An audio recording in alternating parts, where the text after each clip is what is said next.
नमः शिवाय। ओम नमः शिवाय। हर हर महादेव। दोस्तों, आप सभी का आपके अपने चैनल में बहुत स्वागत है और आपका बहुत आभार है इतना प्यार और सपोर्ट करने के लिए। बहुत सारे जातक मुझे कमेंट्स बॉक्स में अक्सर ये कमेंट्स करते हैं कि हमारे घर में किसी व्यक्ति ने कुछ करवा दिया है, हम कुछ दिनों से, कुछ महीनों से, कुछ सालों से बहुत परेशान हैं, लोग हमसे बहुत जलते हैं। या तो हमारा काम पहले बहुत अच्छा चल रहा था लेकिन एकदम से कार्य बंद हो गया। दूसरा यहाँ भी शुरू होता है कि घर में संतान सुख नहीं मिल पाना, घर में विवादित स्थितियां, हमेशा लड़ाई झगड़े बने रहना, साथ ही साथ घर में इस तरह की चीजें होना जिन चीजों को लेकर बार बार ऐसे चीजें जो सामान्य नहीं हमें असामान्य सी दिखाई देती है। हम बहुत परेशान होते हैं, बहुत तनाव में होते हैं, घर में मन नहीं लगता है और हमें बहुत तरह तरह की चीजें जीवन में फेस करने को मिलती है। हम बहुत कोशिश कर रहे हैं कि किन्हीं हालातों से हम बाहर निकले, लेकिन फिर भी हम बाहर नहीं निकलते हैं। रोज हारते हैं, फिर खुद को खड़ा करते हैं और हम जीवन में धीरे धीरे आगे बढ़ रहे हैं। जब ये प्रश्न आपके मन में उठता है तो आपको यह वीडियो पूरा देखकर अपनी खुद की आपको मदद करनी चाहिए। इस वीडियो में जो बातें आपके साथ साझा करने वाला हूँ वह सभी बातें आपके जीवन में बहुत महत्वपूर्ण भी है और आपके जीवन में इस पूरी परिस्थिति से आप कोई व्यक्ति आपको बाहर नहीं निकल पाएगा। सिर्फ और सिर्फ यह वीडियो देखकर आप अपने इन हालातों से बाहर निकल जाएंगे।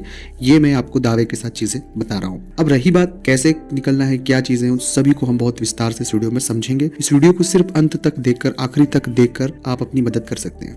आपने वीडियो यहाँ तक सुनते आए तो एक निवेदन है कि आगे सुनने से पहले कमेंट्स में भोलेनाथ का नाम लिख दे, वीडियो को लाइक कर दे, चैनल को सब्सक्राइब कर दे। और अगर आप चाहते हैं अपनी कुंडली का विश्लेषण हमसे करवाना, स्क्रीन के ऊपर नंबर चल रहे हैं, आप आए व्हाट्सएप पर अपॉइंटमेंट लेकर हमसे बात कर सकते हैं। उसका फीस, उसका शुल्क लागू है। दोस्तों, जब कभी भी इस तरह के प्रश्न किसी भी जातक के जीवन में खड़े होते हैं कि किसी व्यक्ति ने हमारे घर में, परिवार में कुछ करवा दिया है, यह व्यक्ति के बुरे हालातों में शुरू होता है। बुरे हालातों में जब व्यक्ति के मन में यह भ्रम या तो कोई व्यक्ति भर देता है या उसे स्वयं को ऐसा लगने लग जाता है कि किसी ने कुछ करवा दिया है। दूसरा भ्रम यहाँ से शुरू हो जाता है कि जब व्यक्ति के साथ चलने वाले लोग बहुत आगे तरक्की करते हैं, वो नहीं कर पाते हैं, तब भी उन्हें इस तरह की चीजें लगती है।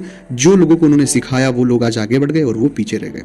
तीसरा, इस तरह की सिनेरियो क्रिएट हो जाती है कि हमारे आसपास, हमारे मोहल्ले में, हमारे घर के आसपास कुछ ऐसे नकारात्मक लोग रहते हैं जिनके बारे में समाज में, हमारे इर्द गिर्द कुछ ऐसे क्वेश्चन मार्क्स है कि वो गलत लोग हैं, वो ऐसा जादू टोना करते हैं, वो तमाम चीजें करते हैं। तो वो एक नेगेटिविटी उनसे कनेक्ट कर लेती है कि उन्होंने हमारा ऐसा करवा दिया होगा और तमाम चीजें हमारे साथ हो गई है। तो ये बातें होना किसी भी व्यक्ति के जीवन में बहुत सामान्य प्रक्रिया है, क्योंकि सामाजिक ताने बाने में जो चीजें मैंने आपके साथ साझा की, ये होना एक स्वाभाविक क्रिया है। आपका काम नहीं चलेगा, वो ग्रहों के अकॉर्डिंग अप एंड डाउन होना एक स्वाभाविक बात है। आपके जीवन में नेगेटिविटी होगी, क्योंकि जब बुरा दौर होगा, जब हालात खराब होंगे, तो स्वाभाविक सी बात है व्यक्ति के इर्द गिर्द सब नकारात्मकता होगी, सब चीजें उसके माइनस में जाएगी। बुरे हालात में तो अपने भी साथ छोड़ देते हैं, तो लोग साथ भी छोड़ेंगे, धन की हानि होगी, आर्थिक हानि होगी, लोग हमारा पैसा डुबाएंगे। तो ये एक सतत चलने वाली प्रक्रिया है, ये जीवन का एक पार्ट है। लेकिन कहीं भी इस पार्ट में अगर इस तरह की नेगेटिविटी आप अपने अंदर डाल देंगे कि किसी ने कुछ करवा दिया, ये कर देगा, वो कर देगा, ये जो शक और शंका वाला जो एक भाव शुरू हो जाता है, ये खुद को ही खुद में खत्म कर देता है, खुद को ही खुद में खत्म कर देता है। तो सबसे पहले ये शंका को बाहर निकालें। मैं ये कतई नहीं कह रहा हूँ नकारात्मक ऊर्जाएं होती है, जैसे सकारात्मक ऊर्जा होती है वैसे ही नकारात्मक ऊर्जा होती है। लेकिन नकारात्मक ऊर्जा के लिए सिर्फ बजरंग बली और हनुमान जी महाराज की शरणागत जाने से आपकी आदर्श समस्या को समाधान हो जाएगा। अगर रोज आप हनुमान जी के दर्शन करते, रोज आप राम नाम का जप करते, रोज आप बजरंग बाण का पाठ करते हैं,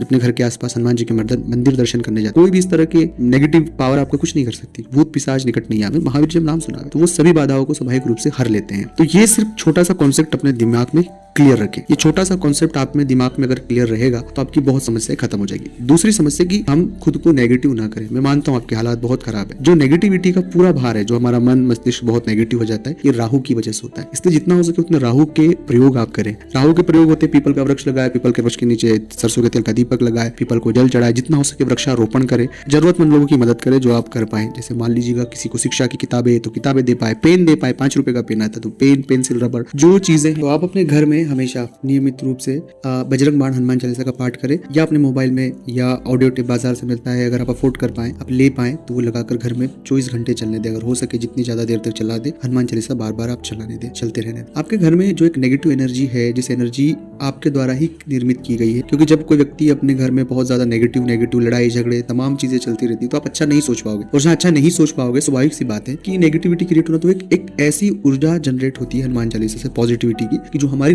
नेगेटिव एनर्जी उसे खत्म कर देती है और उस नेगेटिव एनर्जी को पॉजिटिव एनर्जी में बदल देती है और हमारे जीवन में चीजें सरल हो जाती है। दूसरा है कि चीजों को समझना, अध्ययन करना, अपने दिमाग और विवेक से चीजों में चलना। अपने दिमाग और अपनी बुद्धि और विवेक से अगर आप चीजों में चलेंगे तो डेफिनेटली आपको बहुत फायदा मिलेगा। लेकिन कोई नशा और व्यसन नहीं करना है। नशा और व्यसन बहुत तकलीफदेह विषय। नशा की जब बात होती है तब ये नहीं, बहुत से देशों में नशा करना मतलब शराब पीना जरूरी शरीर को हिट के लिए, वो एक दवाई के तौर पर। नशे का मतलब है कि कोई भी चीज को बहुत अतीत तौर पर करना, जो एक क्षेत्र में, जो किसी विषय विषय को लेकर रिलेवेंट नहीं है, मैं वहां पर बात कर रहा हूँ। किसी भी विषय का नशा नहीं करना है, चाहे वो जुआ खेलते हैं, शराब बहुत पीते हैं, बहुत सारे लोग गाली गलौज करते हैं, बहुत से लोग नेगेटिविटी करते हैं। तो इस तरह का कोई भी नशा, एक बार खुद को ऑब्जर्व करें कि मैं किस चीज का नशा कर रहा हूँ। वो नशा जरूरी नहीं कि जो चीजें हम खाते पीते हैं, कई बार बहुत सी नेगेटिव चीजों का भी नशा हम करते हैं। बहुत ज्यादा ओवर थिंक करना भी एक नशा है। तो इन सब चीजों से खुद को बाहर हमें निकालना होगा। जब तक हम इन चीजों से बाहर खुद को नहीं निकालने की कोशिश करेंगे तब तक चीजें पॉजिटिव नहीं होगी। क्योंकि ये जितनी बातें मैं आपके साथ साझा कर रहा हूँ, ये राहु और शनि का फेर होता है। इसी फेर की बदौलत व्यक्ति इस तरह के पूरे गुमराह करने वाले ट्रैक पर चले जाता है और बस वो गुमराह होता जाता है। और वो गुमराह इस कदर हो जाता है कि वो उस पूरे मायाजाल से चाह कर भी बाहर नहीं निकल पाता है। अब अगर आपको बाहर निकलना है तो बहुत खुद को पॉजिटिव एटीट्यूड रखें, अपने काम पर, कर्म पर बहुत फोकस रखें, खुद को मौन व्रत धारण करना शुरू करें, चुप रहना शुरू करें, हर एक बात एक्सप्रेस करना बंद कर दे, चुप रहें। अपने गुरु मंत्र का नहीं है कोई मंत्र तो सीताराम सीताराम का जप सतत अपने मन में चलने दें। जितना आप जप करेंगे उतना ज़्यादा फायदा आपको देखने को अपने जीवन में ज़रूर मिलेगा।